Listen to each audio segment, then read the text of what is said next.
கிரிவலம் ஒரு நம்பிக்கையோட ஒரு மனிதன் வந்தானாக்க அந்த நம்பிக்கையை நிறைவேற்றக்கூடிய ஒரு அண்ணாமலையார். இந்த கிரிவலம்ங்கிறது சாதாரணமானது இல்லை. கிரிவலம் தன்னம்பிக்கையோட, ஒவ்வொரு தன்னம்பிக்கையோடயே போகணும். இறைவனை சார்ந்து போகணும். இறைவனை நம்பி இறைவனுடைய வார்த்தைகள், இறைவனுடைய நாமாவளிகள், இறைவனுடைய பேச்சுக்கள், இறைவனுடைய சொற்களை மட்டுமே, இறைவனுடைய நாமாவளிகளை மட்டுமே சொல்லிக்கிட்டு இறைவனை ஆத்மாத்மா நம்பிக்கிட்டு போறவங்களுக்கு கட்டாயம் பலன் கிடைக்குது.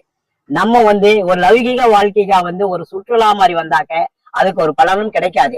அந்த லௌகீக வாழ்க்கை விட்டு ஒரு சுற்றுலா மாதிரி வரதை விட்டுட்டு இறை நம்பிக்கையோட அண்ணாமலையார் மேடைய அவருடைய நாமாவளிகளை சொல்லிக்கிட்டு போறவங்களுக்கு அத்தனை பேருக்குமே நல்ல பலன் கிடைக்குது. அவங்க எல்லாம் வந்துகிட்டே இருக்காங்க. அந்த பலன் கிடைக்கிறதுனால அவங்க எல்லாம் வந்துகிட்டே இருக்கிறாங்க.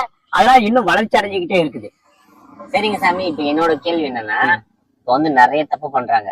தப்பு பண்ணிட்டு அண்ணாமலையை சுத்தினா பாத்தீங்கன்னா அந்த பாவம் எல்லாம் போயிடும், கர்மா எல்லாம் போயிடும், நம்ம கேட்கறதுக்கு கொடுப்பாரு அப்படின்னு சொல்லிட்டு சுத்துறாங்க.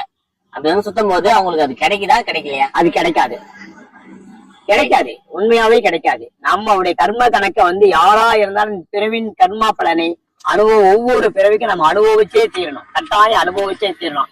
அந்த கர்மா கணக்க குறைக்கணும்னாக்க அப்பா கிட்ட ஐயா நான் செஞ்ச தவறுகளுக்கு எல்லாம் எனக்கு மன்னிப்பு கொடுன்னு கேட்க அந்த மன்னிப்பு கர்மாவோட குறைய ஆரம்பிக்குது.